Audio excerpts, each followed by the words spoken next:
So our next speaker is going to be Jesse Hagopian, history teacher at Garfield, member of ISO, and the Social Equality Educators Caucus. Thank you.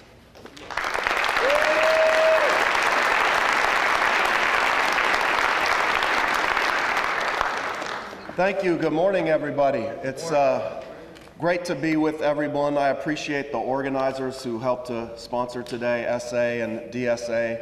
Thanks for inviting me to be part of this important discussion about how we move forward and resist. And it's an urgent question that was really driven home for me about how urgent it was the day after the election.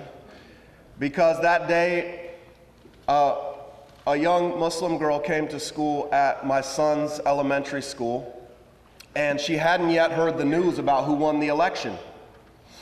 And as she was hanging up her backpack on the hook, she just dropped to the ground in tears, sobbing and pounding her fists into the carpet.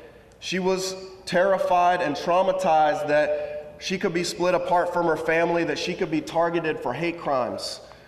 And that was an incredible moment because it was a real choice for my son's teacher at that point. And I'm proud to say that she was wearing this very shirt, Black Lives Matter, at school.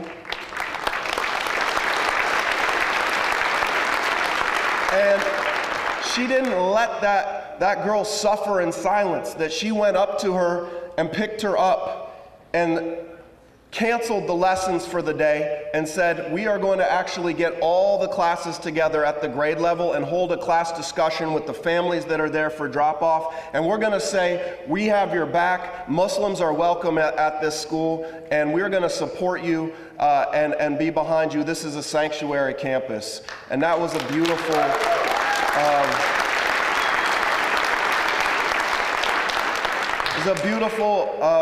piece of resistance that I think we need to see pushed around Seattle to turn our schools into sites of resistance to everything that Trump stands for, because he proudly and boldly proclaims his bigotry on everything he owns. His name that's synonymous with sexual assault, his name that's synonymous with xenophobia and homophobia and racism, right? He puts that Trump name on the Trump Towers and the hotel and the Trump golf course and the fake Trump University. And I think it's time we publicly declare our opposition, right, on the school reader boards across Seattle, that we say immigrants are welcome here, that we say LGBTQ youth are welcome here and your families will be supported, that we say Black Lives Matter in this school, right?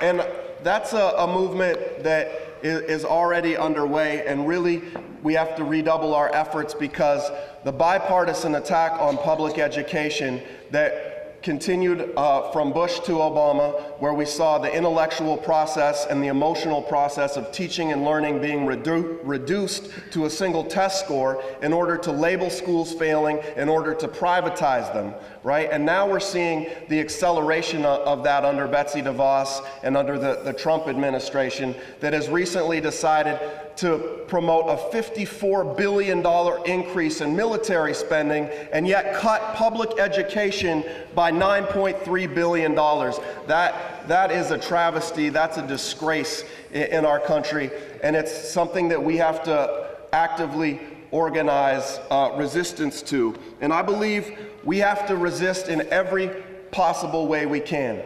When we have progressive, radical, independent, not of the two parties of capitalism, not the Democrats or Republicans, but when we have truly radical campaigns that we can get behind, like Nikita, like Shama, like John, we should be out there supporting those as one of the most effective ways to put forward socialist ideas and radical politics out into the public. We should be out in the streets and the demonstrations, agitating and fighting back. We should bring resistance into our lesson plans in the classroom, right? And teach critical thinking against this rote memorization and standardization. We should fight on every front we can, but I'll tell you this, I think there's one front that we have to have a laser-like focus on, because the idea of workplace organization, of actually building a fighting labor movement and organizing where you work, I think is actually the place where we actually have the most power. And I want to make that argument because I think it's actually counterintuitive in a lot of ways. Because at work you have a boss that tells you what to do, and that's a difficult situation, right? And as well, right, who in here learned about the labor movement in their history class? Unless you're in a few of our history classes, right? That's a history that is erased. In the mainstream media, they tell you that politics is synonymous with the ballot box, that what politics is going and voting, right? They don't talk about the Black Power movement, the Civil Rights movement, the Chicano Power movement, the labor movement as politics, right? And so those social movements and workplace struggles get erased from the public consciousness as part of the most effective way to struggle. But I want to suggest to you today that the power we have at the workplace is the power we have to shut this system down and reopen it under our management, democratically, to control.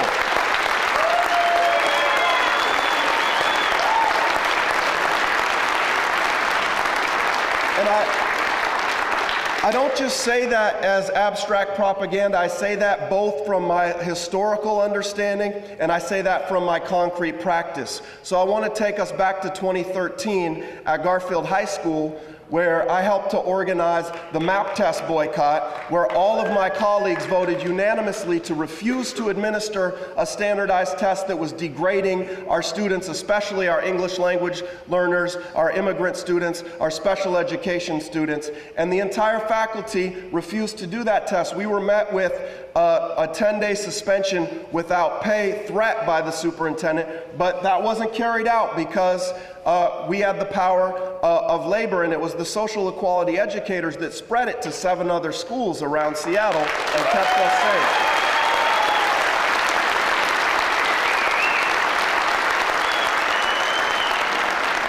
I just want to wrap up by saying that, you know, we then took that struggle, the social equality educators, to have Black Lives Matter at School Day, where we saw that labor struggle wasn't just about economic issues, but we had to take up fights against racism and oppression as well. And 3,000 teachers went into the classrooms wearing this shirt to value our black kids, and hundreds of them taught lessons against racism and institutional racism in the schools.